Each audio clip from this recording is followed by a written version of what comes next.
Hi guys, I hope you're ready for another great recipe. These are my crispy corn fritters with a Mexican mayo. This delicious side dish is a twist on a Southern classic, the Hush Puppy. It's a tasty batter made of corn, some cheese, flour, pan-fried until crispy, and dipped in a very bright Mexican mayo.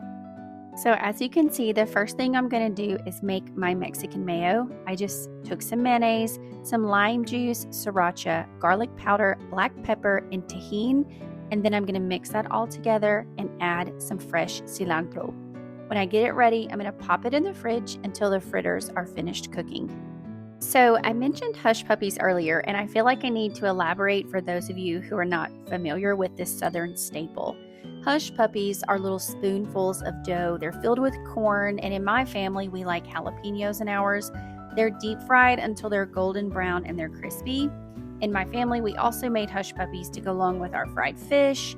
They were like the bread part of the meal, and they didn't replace the French fries. They just went with everything really well.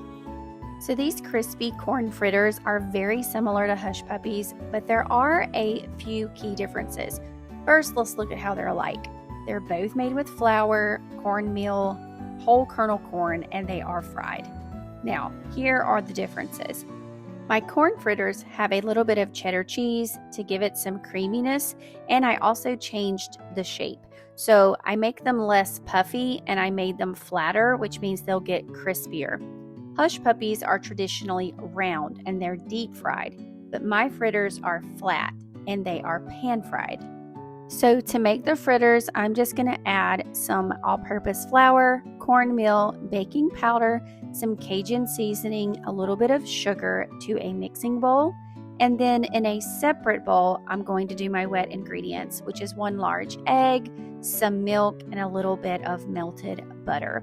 I'm going to mix all of those ingredients together, and then I'm going to add my grated cheddar cheese, my frozen whole kernel corn, and then my chopped green onions to the bowl and incorporate everything really well. If you are used to making Hush Puppies, you'll see a difference right here in the batter. Hush Puppy batter is very wet and you drop it by spoonfuls into hot grease. This batter is a lot more dry because I have to be able to form it into patties and push it flat. So I just take my ice cream scoop and scoop up some of the batter, put it into my hand. You can roll it into a ball, or I just go in and flatten it and then toss it and really just squish it between my palms. And then I place it into my hot grease. This recipe is going to make 12 corn fritters, so I'm going to be frying in 3 different batches because I don't want to overcrowd the skillet. Now, once the fritters are golden brown on one side, then I'm going to flip them over to get brown on the other side. This will probably take about 3 minutes on each side, depending on how thick you let your fritters get.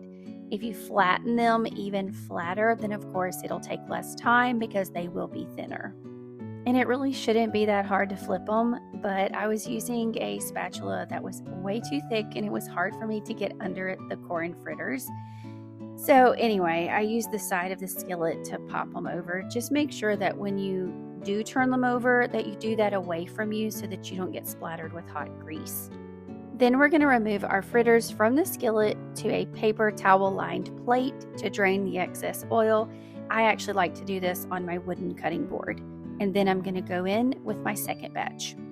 I'm going to repeat this process over and over until all of my corn fritters have been fried. Now let's talk very quickly about this Mexican mayo that we're going to serve the fritters with.